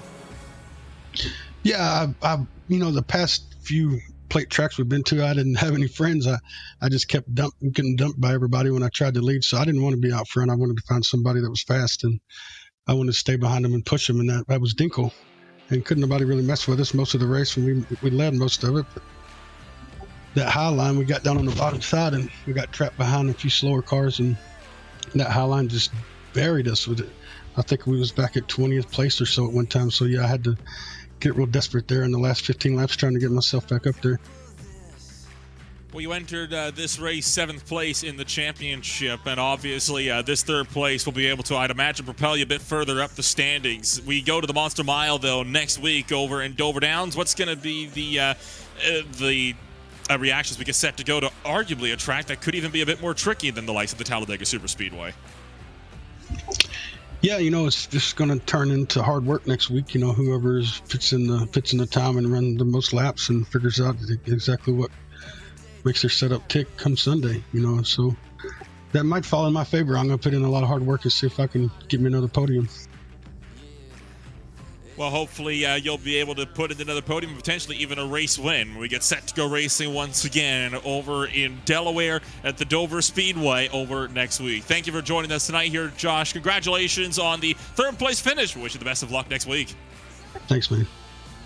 Joshua Daniels and his Love Racing number 77 Chevrolet. And I'll throw things back now to you, Jacob. I believe we do have now Pat Harvey to join us up in the booth. That we do. The second place finisher and MVP of the day, at least in Waldo Walden's mind. Pat Harvey pushing Walden to his first career victory. I understand that the field didn't necessarily know that was going to be the last lap until, well, it was almost over. But nonetheless, take us through those last couple laps. Yeah, it caught us off guard. I guess we ran out of time. I don't know, but it kind of made us laugh. Just I think because we were in a good spot, we felt like, and then I was talking to Waldo, and so I just figured as long as the car didn't blow up, I could push him, and we could probably have a good shot. So I don't know how we got so far out in front of everybody. I think we hooked up and just kind of took off. It just kind of worked out nice. I think my oil temp was 298 when I crossed the line, so I was that was going to be it, but it worked out perfect. Looking ahead to next week, obviously completely different racetrack from here at Talladega when we go to Dover. Do you like your odds going into Dover next week with the momentum of the second place? I feel like Dover's kind of chaotic, but I like Dover, so I'm going to say I'm feeling pretty good about it, but it's kind of like you never know. It's like, high speed and nowhere to go if something happens, so kind of a toss-up again, but I like Dover, so it should be fun. All right, Pat. Well, congratulations on the second place finish. We'll see you next week from Dover. Thank you, guys. Appreciate it. That's Pat Harvey, second place for the SGE Esports driver. All right, fourth place, Richard Regan, the winner from last week, Nolan, and gets another top 5 here tonight. Another top 5 for Richard Regan Jr., one of the Dirty South Racing drivers. And Richard, you obviously were able to be lucky enough to link up with a lot of your Dirty South Racing teammates, especially in the last portions of that race. Why don't you walk us through having to try to fend off the field from the outside line? Yeah, for sure. We knew we all had 3 fast race cars tonight, and we never really executed the pit road like we did at Daytona, and then the cautions would come out at a bad time. So we never really got the track position we needed until the last 15 laps. Matt and Taylor got a little bit of damage early on in the race, and so I dropped to the back that last restart, and I pushed Matt up through the middle, and we all found each other. And I knew once we got hooked up on the top that it was going to be really hard for people to fend off against us. But congrats to Waldo on the win. Obviously, you mentioned it was a bit of an uphill battle for a lot of your team here today, with the pit strategies kind of being a bit haywire, especially with the cautions coming out at the points that they did. Why don't you walk us through kind of what it's like to have to try to fight your way through a field when you get a big group of cars like Talladega like this? Yeah, it's definitely challenging. The first caution was definitely harder to get back up through the field because we were trying to bank on making the pit stop and trying to stretch our fuel a little bit, so we were kind of saving a little bit. But that last restart, we knew we could all make it on fuel, and if we were going to make something happen, we had to make it happen. So we kind of just took everything and threw it out the window, me and Matt, and we just tried to get up as fast as we could. And I got to give a huge shout out to Matt and Taylor for all the help, and great rebound by us to come home with decent finishes. And, of course, you go down to the Dover Speedway next week, and it's a track that is much slower than Talladega, but strategy could still very well be a big hand in how the 185 affair in Delaware will turn out. What's going to be the game plan, then, as we get set to go to the Monster Mile? The game plan, you're going to have to save as much tire as you can. Next gen's a little bit different than any of the other NASCARs we got because we have the diffuser, but definitely going to have a good handling race car to be fast there, and hopefully we can get another top 5 at least. Well, wish you the best of luck then next week over in Delaware as we get set to go racing once again at the Concrete Monster. Thanks for joining us up here tonight, Richard. Congratulations on the 4th place finish. Yep, thank you. I got to give a shout out to everyone at Dirty South Racing, Multiple Sclerosis Society, Mission 22. If you need a paint, go to facebook.com/neonism, and Respog on the spotter stand tonight, and everyone at the PRL and you guys at RaceSpot. That's Richard Regan Jr. His Dirty South Racing number 56 machine. Join us up here from 4th place on pit road. And pass things back to you then, Jacob. 5th place, finally, with Chad Kibbe, who was a factor from beginning to end in that 199 machine. And Chad up the front early and often here tonight. Is there anything you think you could have had maybe if you had to rerun those 2 last laps back? No, man, I'm really happy with 5th. I think our team did really well. We worked well together, and it was a team event on this one. And I was happy to do my part and come in 5th. First year in the league, so my best finish. So it was a win all the way around for me. Looking ahead to next week at Dover, a completely different racetrack here from Talladega.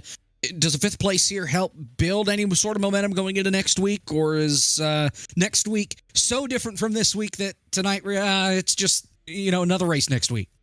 Yeah, completely different.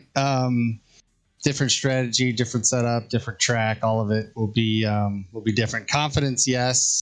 I've been waiting to have a top 10 this season, so that'll build a little confidence to build in going into next week. So looking forward to that as well. Well, Jack, congratulations on the top 5 here from Talladega and surviving. We'll see you next week from Dover. Thank you. Appreciate what you guys do. Have a good one.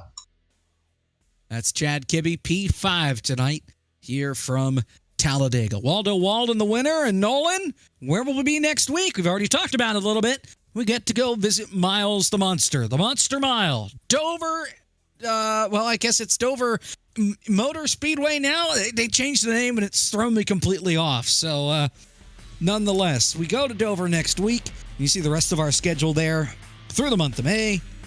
Kansas, Darlington, Texas, and Charlotte. Hey, thanks to all of you for watching out there, all the folks behind the scenes at RaceSpotTV and the folks running the Precision Racing League. For our producer tonight, Hugo Lewis. For Nolan Rempel, alongside me, I'm Jacob Pitts. Thanks for watching. Waldo Walden captures the flag and wins at Talladega. We'll see you next week from Dover. Good night, everybody.